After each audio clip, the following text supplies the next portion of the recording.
How's it going, YouTube? Roslyn here. Today I've got another Persona 3 Reload video for you, though instead of my usual build videos, we're going to be doing something a little bit different. Now that I've finished my 100% playthrough on Merciless mode, I thought it'd be interesting to go through the compendium and show you all of the Persona I used. Well, specifically show you the Persona I used the absolute most throughout my Merciless playthrough. And then once we get to the end of the compendium, I'll go over all the in-game Persona I made, even though I actually didn't really use most of them. But I still made them, so I'll go ahead and showcase them.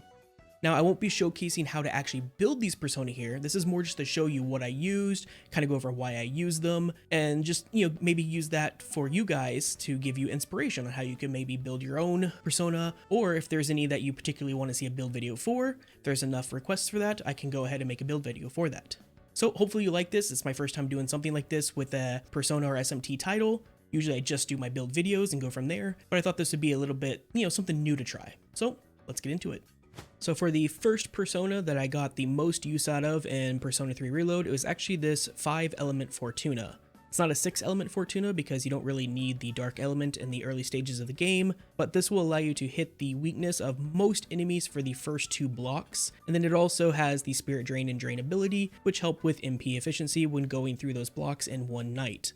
Now, if you're curious about this one, I actually do have a build video for this already on the channel, so you can check that out if you want to see how to make this. But this was the very first Persona I really went out of my way to make, and used it for quite a while. The second Persona that I got the most use out of was actually the 6-element Queen Maeve. Obviously, it can hit all 6 of the elements, and then it has multi-target boost to increase damage.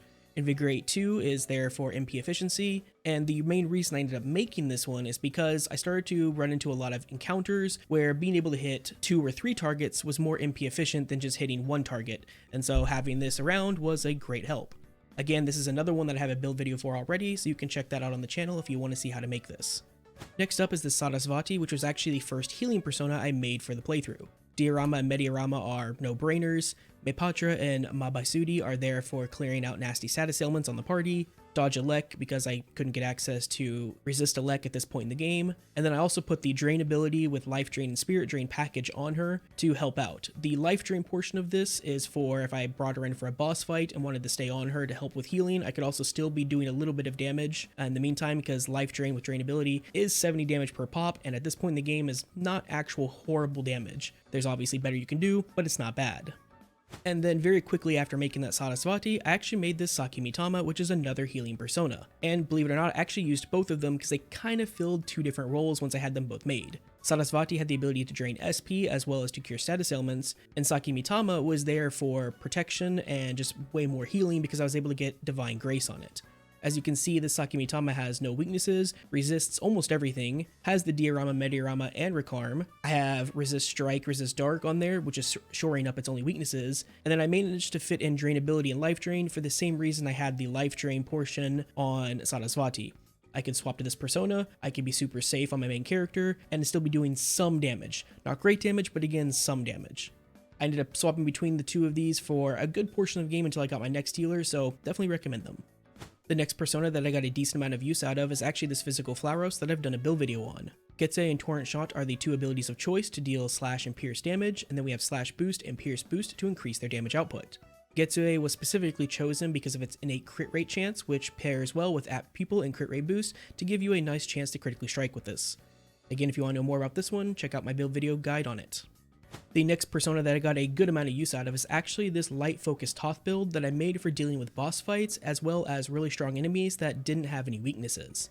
The reason I made this Persona is because I got a lucky skill transformation that turned into Light Amp really early and I wanted to make use of it. I chose Toth for this because he naturally learned Concentrate, and so I was able to pass down everything to give him Koga, Light Boost, Light Amp, and single target boost, and then he has Resist Strike and Resist Dark to get rid of his only weaknesses. The Megiddo is there not because it's actually good for the build. That was mainly there as a concession to wanting to deal with Golden Hands as I was going through Tartarus, and I didn't want to make a whole nother Persona just for that because there are some that have no weaknesses, and so I had Toth deal with that for a decent amount of my playthrough. Next up is my Pierce focused Kufudin, which I have done a build video on, so if you want to know more about it you can check that out. But it's a pretty standard Kufudin build. It focuses on pierce damage, of course, with Vile Assault, because Vile Assault hits like a truck, and then I increase the damage of that with, pierce boost, single target boost, charge, and give it some increased crit chance with apt pupil and crit rate boost. The main reason I actually chose Kufudin for this is because he's kind of known as being a really good persona to bridge the gap between the early game to the late game, and he did an excellent job here as well. Following Kufudin, we have my 6-element Black Frost build, which I also do have a build video on if you're curious on how to make it, but essentially this was a direct upgrade to my Fortuna build and it served the same purpose. However, because I did want to pick up Aga for that 6th element, and because I wanted Resist Light so it had no weaknesses, I did have to give up Drain ability and Spirit Drain, but that's fine because I didn't really need them anymore at this point in the game. The next persona is actually this healing Parvati, who served as the direct upgrade to the Sarasvati I showcased a little bit earlier. The idea of the persona is the same. I have the good heals in Diorama and Medirama, and then the ability to cure status ailments, and then I also have the Spirit Drain and Drain ability to get back some MP when necessary. However, this time I was able to pick up Resist Fire, that way I have no weaknesses, and then Divine Grace to increase my healing output with her.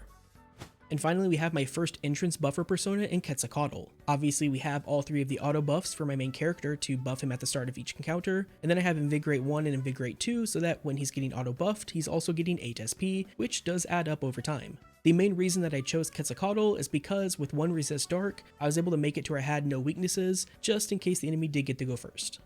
Moving on, I have my Ice Element Titania build, which essentially replaced my Light Element Toth just due to the higher stats. We use Bufadine with Ice Amp and Ice Boost as well as single target boost in order to increase the amount of damage it deals, and then obviously Concentrate further increases that damage. I then took Invigorate 3 just to help out with SP efficiency during boss fights, and then the Resist Fire is there to shore up her only weakness. Finally, I gave it Resist Dark because I had an extra slot, and just having Resistance to Dark is always nice to have. Next is my 6-element Anubis, who served as my replacement for Queen Maeve, and as you can see by his level, I did use him for quite a while. Upgrading to Anubis obviously gave me better stats, but the real big advantage was not having any weaknesses, which allowed me to fit in the incredibly impressive Life Aid, which may as well be Victory Cry assuming that you have a high enough SP pool. Next up is Jatayu, who I turned into a healing persona, and he did a fantastic job at it. I was able to get Diorama and Medirama and some Rikarim on him, and he comes with Amrita Shower, which basically covers everything you could need for healing. Null Elec and Null Pierce shore up his only weaknesses, and then Resist Dark made it to where he was only actually vulnerable to strike and slash damage, with everything else either being nullified, absorbed, or resisted. Divine Grace is just there to boost the healing of Medirama, but you could replace it with something else. Next up is Suzaku, who replaced Quetzalcoatl as my entrance buffer. At this point, I was able to get access to Auto Masuku, Auto Maraku, and Auto Rebellion. Unfortunately, I still didn't have access to Auto Mataru, so I was still using Auto Tarukaja. Resist Ice made it so that Suzaku had no weaknesses, and then I was able to add Invigorate 3 alongside Invigorate 1 and Invigorate 2 so that I got 15 SP at the beginning of every single battle, something that really did add up over time, and effectively gave me infinite SP while traversing through Tartarus. Bishamonten was my upgrade to Kufudin, being an incredibly powerful, pierce-focused physical attacker. Primal Force is the main attack of choice, and Myriad Arrows is for AoE situations. Of course we take Charge, and then Null Ice is there to shore up his only weakness. Pierce Amp and Pierce Boost are there to increase his damage even further, and then Apt Pupil and Crit Rate Amp are taken in order to make it so that he crits more often than not. Next is my wind-focused Norn build, who I have made a video on if you're curious on how to make her, but essentially she is a single-target wind-focused persona that revolves around the Panther Ray spell, which hits like an absolute truck. Everything here is designed to boost the output and efficiency of that spell, and then also you have the Null Elec so that she has no weaknesses. And following Norn, we have yet another powerhouse persona who can carry you to the end of the game if you want him to, and yet another one that I have done a build video on if you're curious how to make him, and that is my slash-focused Siegfried.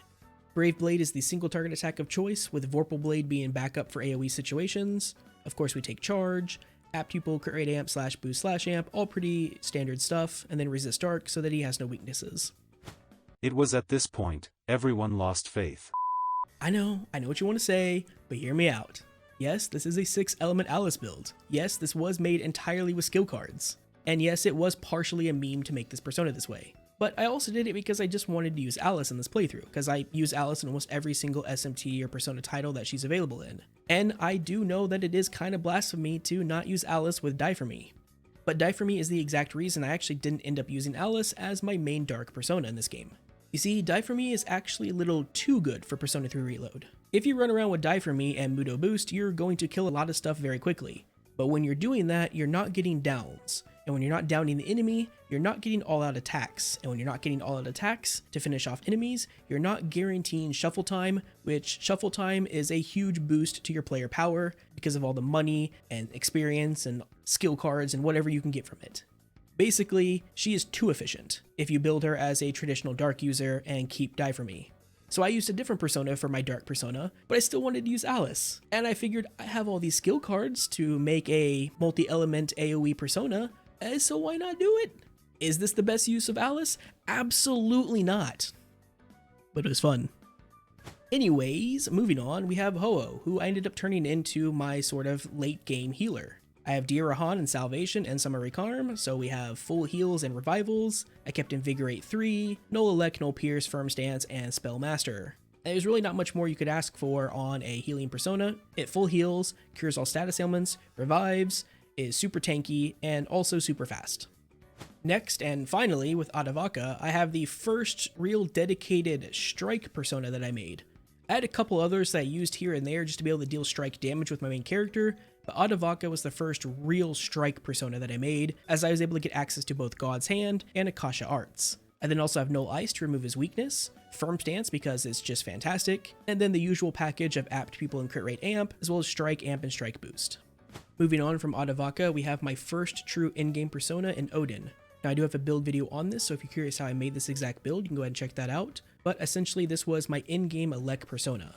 Now I left Shock Boost on him because it's good for like trash enemies and some of the harder enemies you can face in Tartarus, but if you were only going to use this against boss fights, I would actually get rid of Shock Boost and replace that with probably single target boost, or if you want to remake him even later in the game, magic ability.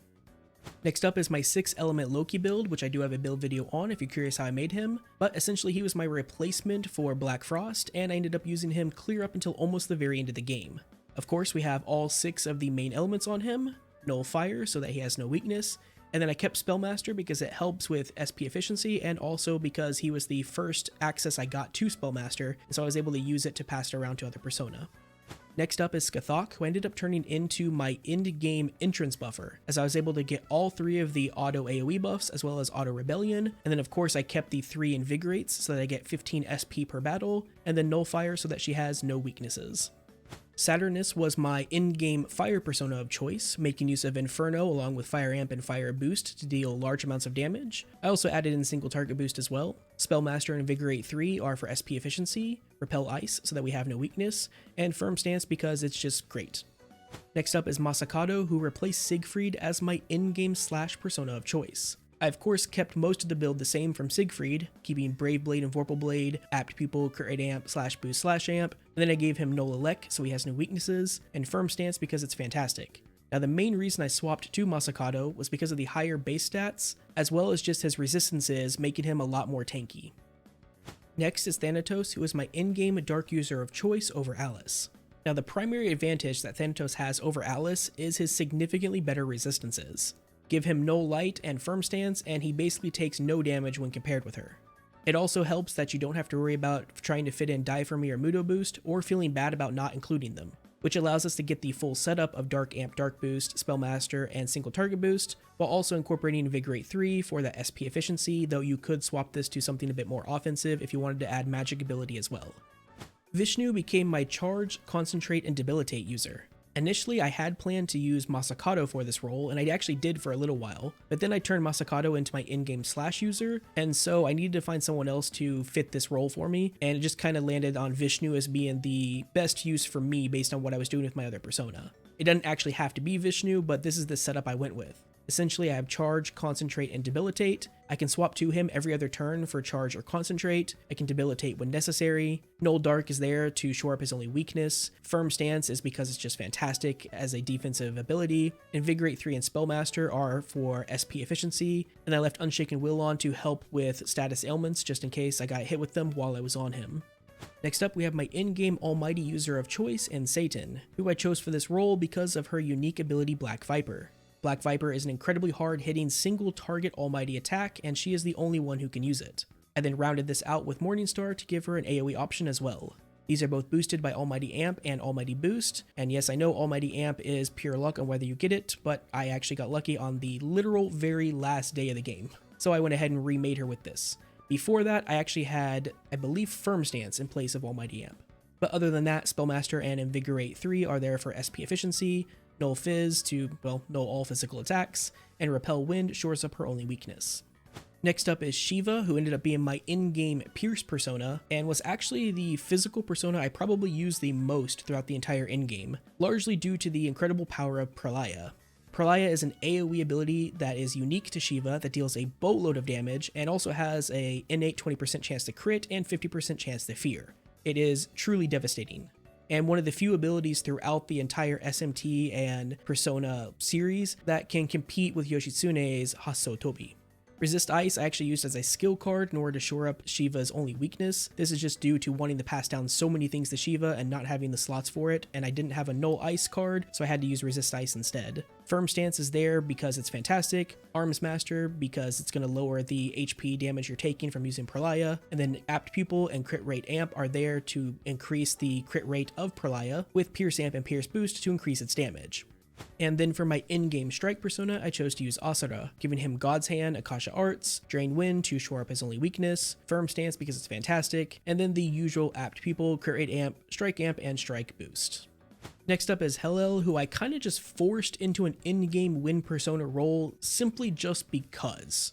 I could have continued using Norn would have been perfectly fine, but I wasn't actually using Hellel for anything because Satan was my in-game Almighty persona, and I just wanted to use Hellel because I kind of felt bad not doing it, and so I just forced him into being a win persona. Setup is pretty standard: Panta Ray, Invigorate 3, Spellmaster, Firm Stance, Null Ice, Wind Amp, Wind Boost, and Magic Ability.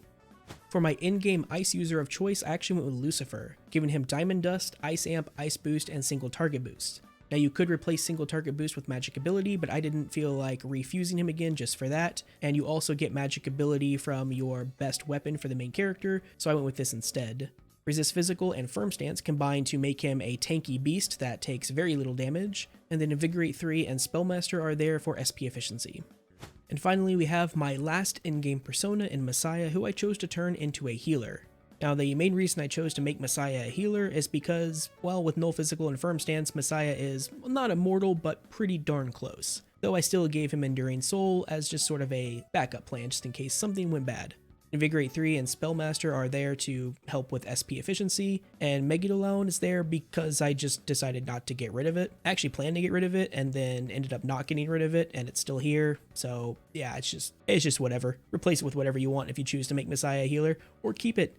Doesn't really matter. And then last but not least, we have the Orpheus Telos that I made for the Elizabeth encounter. Morningstar is the damaging spell of choice, Heat Riser is there to buff ourselves, and Concentrate is to further increase the damage of Morningstar, essentially use these on a rotation. Spellmaster and Invigorate 3 are there to help maintain my SP, Firm Stance is there to combine with Orpheus Telos' resistances to make it so that we take very little damage, Regenerate 3 is to help heal up that damage that we do take, and then finally I added Almighty Amp to further increase Morningstar's damage. There are a couple other persona that I had for this fight for basically taking damage with Enduring Soul and Endure, but this was the main persona for that fight. And that'll do it for this video going over my most used persona and my in-game persona in Persona 3 Reload. Let me know if you want to see a dedicated video for any of these persona that I showcased so I can gauge interest on that end. And of course, if you have any questions about this video, Persona 3 Reload, or any other game that I cover, feel free to hit me up over on Twitch at twitch.tv/RoslinGaming, or my Discord server, both of which are linked in the video description below. Until next time, take care.